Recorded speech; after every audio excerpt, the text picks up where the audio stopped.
The sun bled itself out across the horizon, painting the sky in streaks of copper and violet.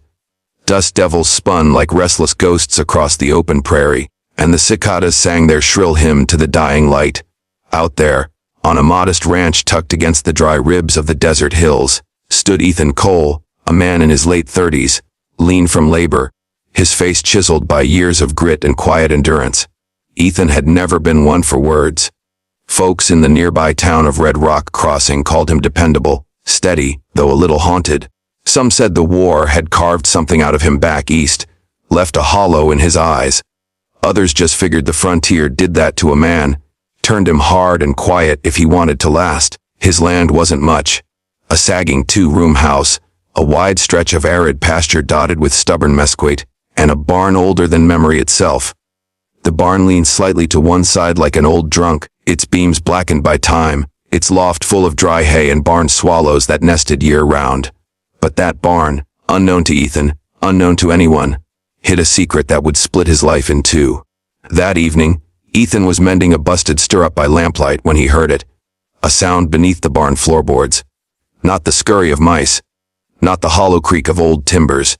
Something heavier, a shifting as though the earth itself had taken a breath.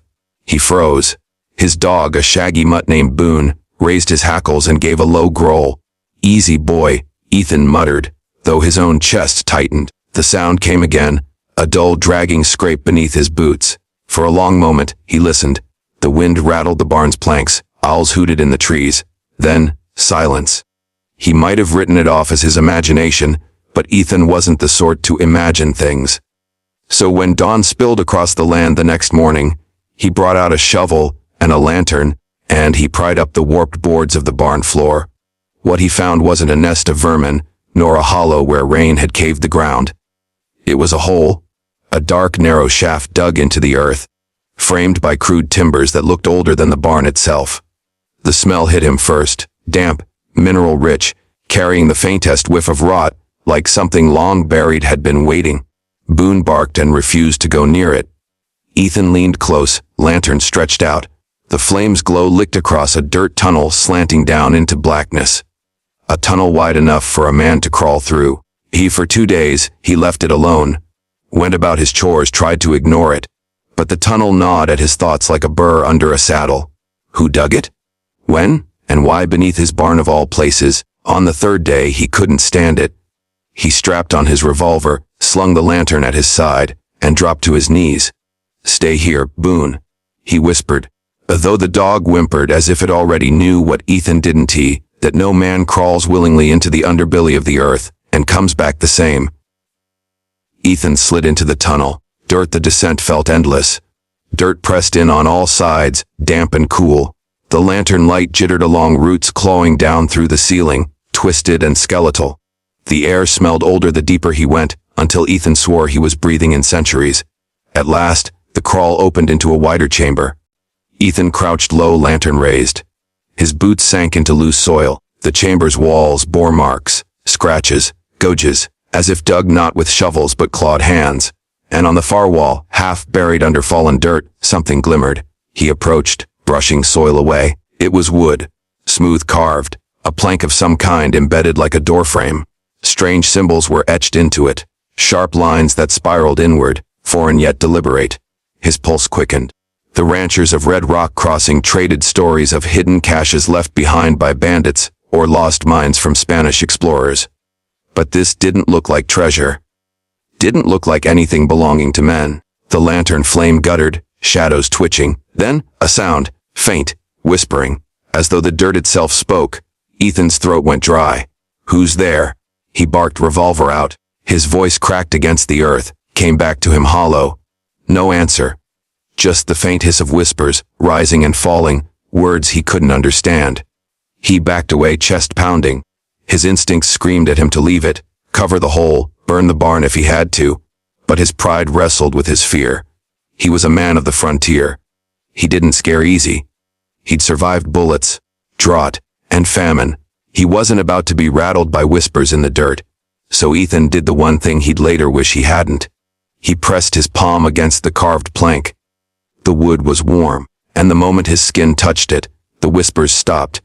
The silence hit so hard it was like the world itself had held its breath. Then came a sound that wasn't a whisper but a heartbeat. Deep, steady, and wrong. The chamber walls shuddered. Dust rained down. Ethan staggered back, lantern swinging wildly. Something had woken, something above ground. Boone barked frantic, clawing at the barn floor. Ethan scrambled out of the chamber, his hands bloodied, clothes caked with dirt. He didn't even remember the climb, only that he erupted from the hole, gasping like a drowning man breaking the surface. He shoved the boards back into place, chest heaving, sweat pouring down his temples. The ranch felt suddenly strange. The sky too wide, the wind too sharp, as if he had carried something up from below and set it loose. That night, Ethan couldn't sleep. Every creak of the house, every whisper of wind sounded like the whispers he'd heard underground. Boone paced restless by the door, growling at shadows. And when dawn came, Ethan found boot tracks in the dust outside his barn, not his own, fresh, leading toward town. The boot tracks outside Ethan's barn led away from his land like a scar in the dust. Fresh, deep. Whoever left them wasn't hiding their weight. Ethan crouched, fingertips brushing the prints. The stride was wide, deliberate. A man who knew where he was going, and the tracks didn't veer toward the creek or the pasture. They led east, toward Red Rock Crossing. Boone whined low at his side. "Yeah, boy," Ethan muttered, jaw tight. "I see it too." He straightened, shading his eyes against the rising sun. The land stretched endless around him. Red mesas, yellow scrub, the sky already white, hot with day. A place where secrets should have stayed buried forever. But now someone else had been at his barn.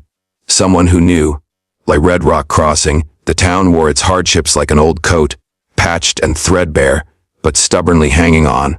A single dirt street cut between two crooked rows of buildings, a saloon, a blacksmith's forge, a boarding house, a half-collapsed church, and a jailhouse with iron bars rusting in the heat. Ethan rode in slow, Boone loping behind. Folks paused to watch him pass, their eyes squinting with suspicion. He wasn't a stranger here, but he wasn't exactly a neighbor either. He came into town for supplies, for whiskey, for the occasional hand of cards. But he kept to himself, and men who keep to themselves are rarely trusted in places where gossip is currency. The Silver Spur Saloon was already alive. Piano music bled out through the swinging doors, along with laughter too harsh for this early in the day. Ethan tied his horse, pushed through the batwings, and stepped inside. The air smelled of smoke, whiskey, and unwashed men. A half-dozen cowhands hunched over cards. A pair of painted girls leaned against the bar, eyes lazy, laughter sharp. And behind the counter stood Sheriff Harlan Briggs, broad-shouldered, wearing his badge like a crown. Harlan's mustache twitched when he saw Ethan. "Well, I'll be," he drawled. "Mr. Cole, thought you liked keeping your distance." Ethan didn't bother with pleasantries. "Anyone ride in from my way last night?" The room quieted. Cards slapped down. Eyes flicked between Ethan and the sheriff. "Your way?" Harlan asked, voice slow, testing. "Tracks near my barn. Fresh. Someone was there." A beat passed. The piano stuttered, then fell silent. Harlan leaned forward, resting heavy arms on the counter. "You accusin' someone of trespassin', or something more?" Ethan's gaze was cold steel. "Just askin' if you seen anyone." The sheriff studied him. Harlan Briggs had been in Red Rock Crossing since before the war, a lawman who'd outlasted every outlaw, every drifter, every would-be gunslinger that blew through town. His eyes were like old nails, dull, but they'd stick deep if you pressed against them. "Finally," he said, "had a rider come in near dawn. Kept his hat low, didn't say much. Paid for a room upstairs. Can't say where he came from." Ethan's gut nodded. Whoever that rider was, he'd been at the barn. He'd seen the tunnel. Maybe more. The stranger Ethan waited until dusk. Sat in the saloon's corner, nursing whiskey, Boone curled beneath the table.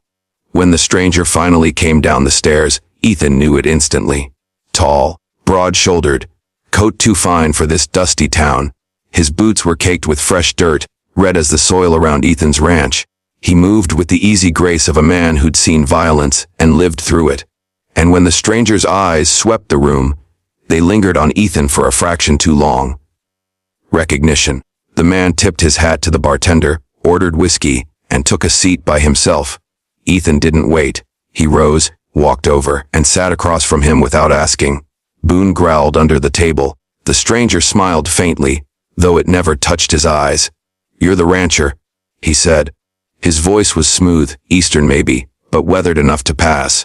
"The one with the barn." Ethan's jaw clenched. "You were on my land." The man didn't deny it, just swirled his whiskey, watching the amber glow. "What's your name?" Ethan asked. The stranger looked up, and for the first time Ethan saw something unsettling in those eyes. Not fear, not guilt. Something older, a hunger. "Name's Silas Kane," he said softly. "And what you've got buried under that barn, Mr. Cole, it doesn't belong to you." The warning Ethan's hand hovered near his revolver. "You tellin' me you dug that hole?" Silas chuckled. "That hole's been there longer than you, longer than this town, longer than any of us. I've been following the signs for years, and I finally found it. Right under your feet." Ethan's blood ran cold. The whispers, the heartbeat, the way the earth seemed alive, Silas knew. "You don't know what's down there," Ethan said. "Oh, I know," Silas replied, leaning close. His breath smelled of smoke and iron. "It ain't gold, it ain't silver, but it's power. Power enough to shape the land. Power enough to outlast death itself." The words slithered into Ethan's ear like poison. He pushed back his chair, fury tightening his chest. "Stay off my land." Silas just smiled, slow and confident. "You can't keep it buried forever." And with that, he rose, tossed a coin on the table, and walked out into the night. The duel by morning, word had spread. Men whispered in the streets. The sheriff eyed Ethan with suspicion, and Ethan knew the frontier had its own laws. Once something like this stirred, it never went quiet again. That evening, Silas Kane stood in the middle of Red Rock Crossing's main street, coat flapping in the hot wind, revolver at his hip. "Cole." His voice rang out, sharp as a church bell. "Face me like a man." The townsfolk scattered, ducking behind barrels and porches. Duels were nothing new here. But this one carried a weight, a tension in the air like a storm ready to break. Ethan stepped into the street, his own revolver heavy at his side.